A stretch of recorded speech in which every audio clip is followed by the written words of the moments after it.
Hey, what's up guys? Today I'll show you a horror film, The Mist. Spoiler ahead, watch out and take care.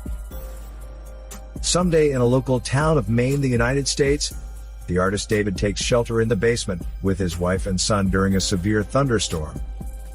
The next morning, as the thunderstorm stops, they search out on the ground and find some trees and buildings heavily damaged.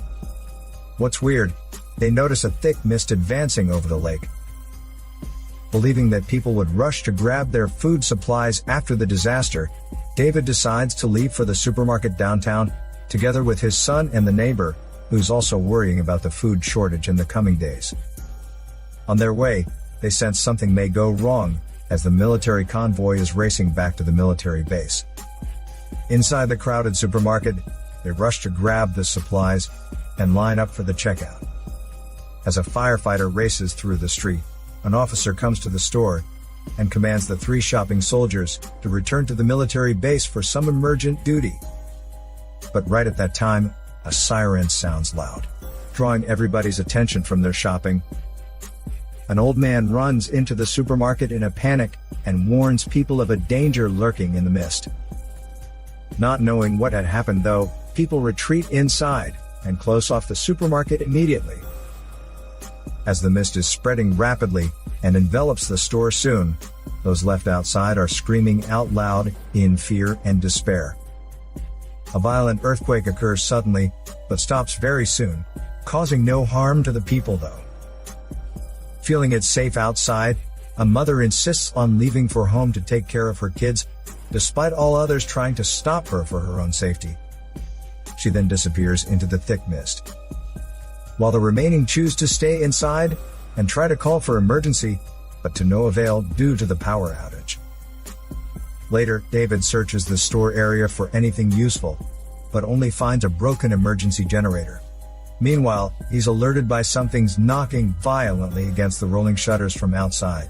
However, the knocking disappears right before the store staff are called for a check. Believing that something unknown and dangerous is definitely lingering outside, David tries to stop them from fixing the generator outside, but to no success. As the door is opened, however, a staff is soon grabbed by a mysterious creature and dragged into the mist with its powerful tentacle, although the rest is trying hard to pull him back. Right during the chaos, David chops down one part of its tentacle, causing the creature to withdraw its attack. To their shock, a tentacle tissue turns into ash and water on the ground very soon. Some people follow David to barricade the storefront windows. A religious fanatic lady, however, begins preaching about the arrival of Final Judgment Day, when humanity is punished for their sins, and people should make the sacrifice to God. The neighbor and some other skeptics, who have not seen the creatures themselves, believe that they should go out to seek help, and thus volunteer to make their journey into the mist, with one man tied to a rope to test the unknown danger. But moments later, a massacre happens to the crowd outside, as they notice the rope is pulled against by some unknown forces, and only part of the bloody dead body is dragged back. Everybody staying inside is frightened by those deaths, and no one would like to make a try anymore. As the night falls, enormous flying insects swarm in front of the store while getting attracted by the lights. Noticing that, David urges people to turn off the lights, but it's too late. A huge bat-like creature smashes a window, allowing the insects to swarm inside and make their attack. In their joint efforts, they manage to strike, burn and shoot some flying monsters, saving most panicked customers from the rampaging monsters. Unfortunately, the girl is bitten on her neck by a flying locust and instantly poisoned to death. Meanwhile, the religious fanatic lady is so frightened to move any further before an insect, but is miraculously spared from it, leading her to proselytize more fervently. After driving away all the creatures inside, they rush to block the doors and seal the broken windows. While the fanatic lady, by taking advantage of that miracle, claims that she's actually sent by God to save people, and thus gains some followers among the survivors. Trying to save a guy badly injured during the battle, David proposes to go to the neighboring pharmacy for some medical supplies and find a safer shelter for the survivors. The next morning, while the fanatic lady and her followers try to stop them, believing that it's going against God, David insists on going out for the medicine. He then leads a small group through the thick mist and makes his way to the pharmacy. But right before leaving with the medical supplies, they are terrified to find some human bodies wrapped up by the spider webs. Much to their shock, the human body is actually used by creatures to lay eggs, as numerous small-sized spiders pop out of a body suddenly. The coming giant spiders attack the group, claiming 2 lives of them. The rest are forced to retreat to the supermarket. The fanatic lady, who had opposed the expedition, uses this failure to increase her influence by offering protection from divine wrath to her new converts, which makes David realize that it's not safe to stay anymore with those fanatical converts, and it's urgent to find a way out. The next day, following the suicides of 2 soldiers from the local military base, a 3rd soldier reveals to them a secret government project at the military base, which is aimed to discover other dimensions, but ends up opening a doorway into a dimension containing the creatures invading the town. Knowing the truth, the fanatic lady demands to deliver the soldier as a sacrifice. David fights hard to stop them, but to no success. The followers later expel the soldier into the mist before blocking the door, despite his begging for life hopelessly outside, causing him to be devoured immediately by a giant mantis-like creature.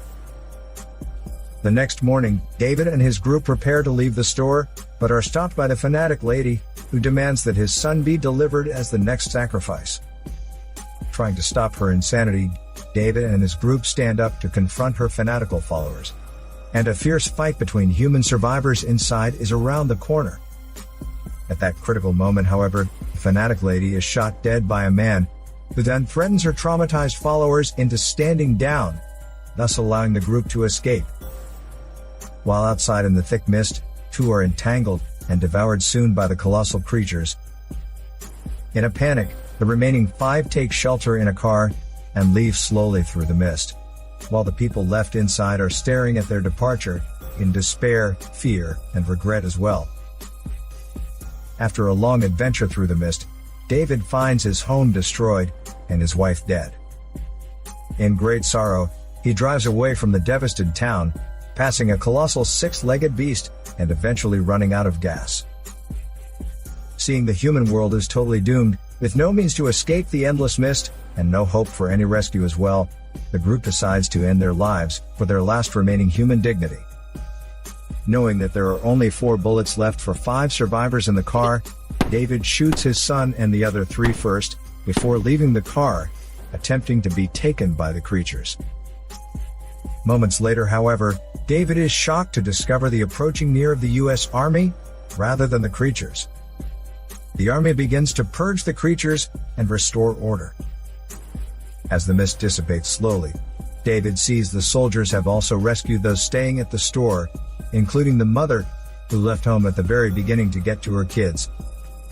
Realizing he killed his son and the group totally for nothing, David screams in great agony. This is Daniel CC Movie Channel. Peace out.